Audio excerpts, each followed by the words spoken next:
I never was a Jehovah's Witness, but there was a point in my life, there was a road I went down that gave me compassion for them, and they're like my favorite people in the world. My heart is there with them. I'm really awkward. You're going to have to work with me here if you want to watch this. I'm going to try to make it quick because I don't want to waste somebody's time. But it is an important part of my story. After I got saved and I really had given my life to Christ, I was an independent fundamental Baptist. And it wasn't, it was a prison of my own making. I heard once. I set up those books there because in that religion, those books right there, those are the only books that I felt like I could read and not be sinning, basically. Even with the fiction ones over there, I didn't read those much. There was better things I could do with my time. Created to be His Helpmeet and Jumping Ship. Those are by Michael and Debbie Pearl. I think I have a couple more of their books. They were basically my cult leaders, even though I didn't know them, and I don't think I was indoctrinated. I indoctrinated myself, along with the person who shared the gospel with me. So anyway, I made a list because I can never quite remember. But I made a list of little rules and stuff. I call legalism. Some people call it being dogmatic. I didn't think I could lose my salvation, so I guess that's why they say that. No dangling earrings, no bathing suits, not read anything that wasn't directly related to God, not praying for someone. If I didn't pray for someone, I felt like it was my fault if something happened. Like if my husband or my kids left for work or school and I forgot to pray for them. If they died, it was because I forgot to pray for them. I couldn't watch anything that was not directly related to God. I made my son feel guilty for normal kid things. I was terrified that one day my son would want to explore his own body, and that was just this terrible sin. Always wear shorts or pants under my skirt, which was always at least ankle length. If you dyed your hair, it meant that you were saying that God didn't know what He was doing. He was, He didn't do good enough. Your hair needed to be another color. I became quiet and unopinionated, which is totally not how I am. I always wore high neck tank tops under all my shirts. I refused to call my kids pet names that made them feel special, such as princess. I always put up my hair, and I stopped wearing makeup when I went in public so that I would feel ugly and not be tempted to try to get any man's attention. Even in my own house, I refused to wear just a tank top and shorts. I wouldn't talk to a man without his wife present. I'd feel guilty for going a day without reading the Bible. Felt guilty if I didn't want to go to church. I believed women shouldn't have jobs. I read the Bible strictly for new rules and to be able to see how others were sinning.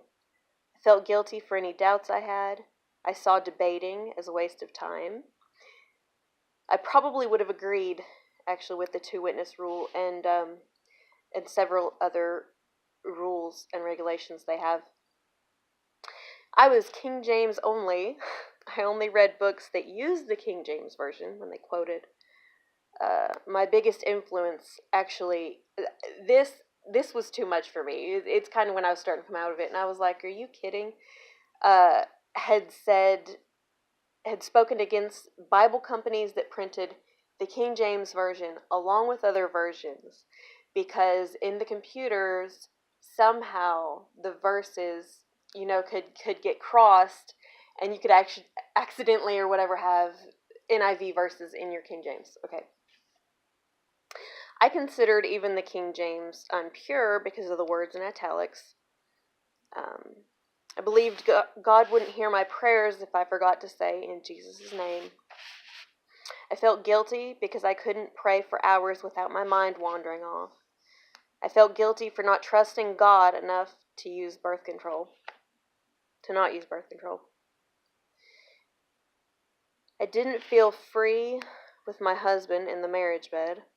I corrected almost everything anyone said, turned it into like a Bible thing. Well, actually, I got off of medication that I needed because I knew God could heal me. I didn't listen to any music with drums in it or any non-Christian music. I thought dancing was a sin.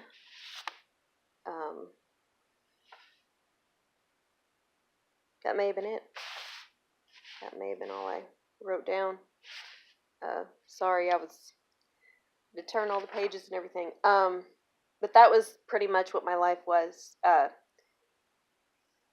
for a couple years. And like I said, guilt. It was guilt. It was fear. And I never felt like I was good enough. Even though I knew I was forgiven, I didn't think I was good enough. I was doing all these things trying to earn God's approval, to earn His favor, and it was miserable. And slowly, things started clicking. My husband got saved, and outside of of where I was, he was still himself, but God was dealing with him with things, so he wasn't dogmatic. And I was supposed to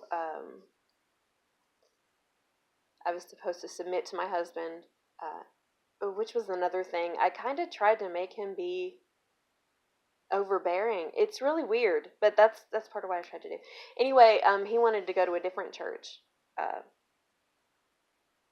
and he wanted to go to this church that had drums and everything. It was horrible. Excuse me, but we stayed there, and that became like our church. And I met these people that used, different versions of the Bible. They used the New King James or the NIV or the I'm not promoting the NIV. Apparently, it might have some issues, but they used all these different versions of the Bible, and they were good people, and they were nice, and they were sweet, and they loved me, and they cut me all kinds of slack through through this weird girl that comes up that's quiet and who I had made myself to become, instead of just living in what God had made me to be, the personality He made me. I actually didn't I didn't have like hobbies. Like, I thought that was wrong. I thought you weren't supposed to do that unless it was like directly related to God. I didn't know I was supposed to have interests and hobbies, so I just didn't. So these people were really nice, and this one guy, he was so cool. We love his family. But I think he knew, without me really saying anything about it. I think that he kind of on the down low was putting seeds of doubt, I guess it would be, in my head. He would talk about people. I remember this one, and I have a terrible memory, but I remember he was talking about speaking with a lady that only used the King James Version, and that she had said,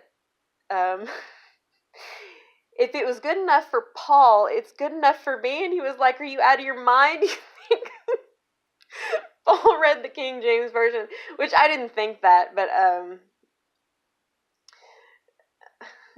but it was kind of that mindset, I guess. And he did say that there was an introduction to the King James that spoke of retranslating, so people could understand it. I don't know. I never found that part, but there were just little things like that he especially said that, I mean, we've never spoken about it, but I think that it was intentional, and he did it in a way that I did end up, really, and a big part of me realizing that